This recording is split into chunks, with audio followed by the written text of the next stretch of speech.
৩ বছর পর নিজের স্ত্রীর সঙ্গে দেখা। তবে স্ত্রীর মুখটা বেশ ভারী। স্বামী বুঝতে পারল তার স্ত্রীর কিছু হয়েছে। ফ্যামিলি পার্টিতে স্বামী স্ত্রী ইনভাইটেড ছিল।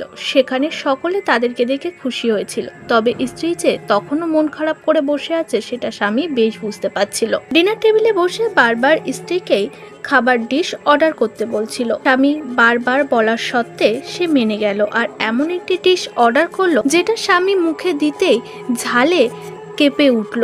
সে তাড়াতাড়ি জল চাইলো, তবে স্ত্রী বলল তুমি নিয়ে খাও। তখন স্ত্রীর জলটাই স্বামী এক নিমেষে শেষ করে দিল। স্ত্রীর ওপর প্রচন্ড রেগে গেল স্বামী। সেখানে কোনো কথা বলল না, শুধু ওয়েটারকে বলল খাবারটা সরিয়ে নিয়ে যেতে।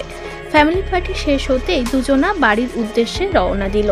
তবে স্বামী ইচ্ছা করে গাড়িতে বসে স্ত্রীকে বলল যে গাড়ি খারাপ হয়ে গেছে, হেঁটেই বাড়ি যেতে হবে। স্ত্রীও বুঝলো কত খারাপ মানুষ, আমি এত বড় হাই হিল পরে আছি আর আমাকে ইচ্ছা করেই বাড়ি যেতে বলছে হেঁটে হেঁটে। স্বামী নেমে পড়তেই স্ত্রী গাড়ি থেকে নেমে পড়লো। সে রাগে সেখানেই বসে পড়লো। তবে স্বামী এখানে নতুন টুইস্ট দেখালো। সে তার সামনে বসে বলল আমার পিঠে উঠেই চলো। স্বামী কি তার স্ত্রীর অভিমান ভাঙাতে পারবে? সবটা জানার জন্য সাবস্ক্রাইব মাই চ্যানেল।